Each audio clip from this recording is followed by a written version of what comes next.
Благодарам, потпредседателе, колеги пратеници. Јас сум јубилејниот 10-ти репликант.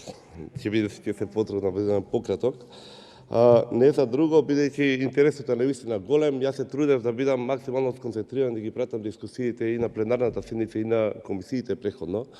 Се изнагледавме и наслушавме и многу порадикални излагања од колегата, но сите, вклучително и он, беа на една теза дека овој предлог буџет што е пред нас од 4,4 милиарди евра е реално остварлив, дека не постои работа што ќе се испречи на патот при неговата реализација и дека сите овие укажувања од страна на опозицијата и моите колеги овие денови се едноставно неосновани, значи не се важни ниту кризите, ниту фактори од опкружувањето, ниту економските текови во автоиндустријата во Европа и така натаму, каде што јас сметам дека и како се важни, поради што и сметаме дека овој буџет е нереален и неостварлив пред се.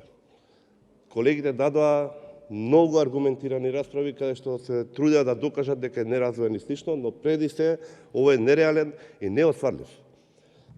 Интересот е огромен, пријавени дискутанти се многу, тешко ќе стигнам за мојот одговор, затоа ќе искористам ваква можност со неколку реплики кај колегата и неколку други, да фатиме повеќе фактори што сметаме дека ќе го потврдат ова за неостварливоста и нереалниот буџет или како што експертите милуваат да го карактеризираат сега во последно време како надуван. Еве ќе почнеме со она за оваа реплика, со она што можеби е најважно, а најмалку треба да се збори, од она што Transparency International го достави 111 во Европа. Не дека треба да се нацрта, но подобро е вака видливо. Ова е нивото на корупција во Македонија. Многу често дискусиите беа компарации помеѓу времето на ВМРО ДПМН и СДСМ. Многу е добро видливо на графиконот. Ова е периодот кога владите се предводени од СДСМ и ДОИ, ова е периодот на ВМРО ДПМН.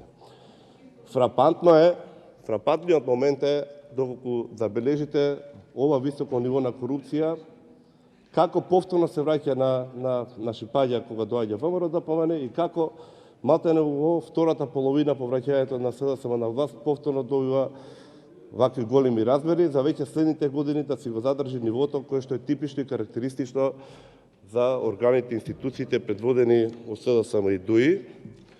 И ова е според мене најголемото зло што може да се случи.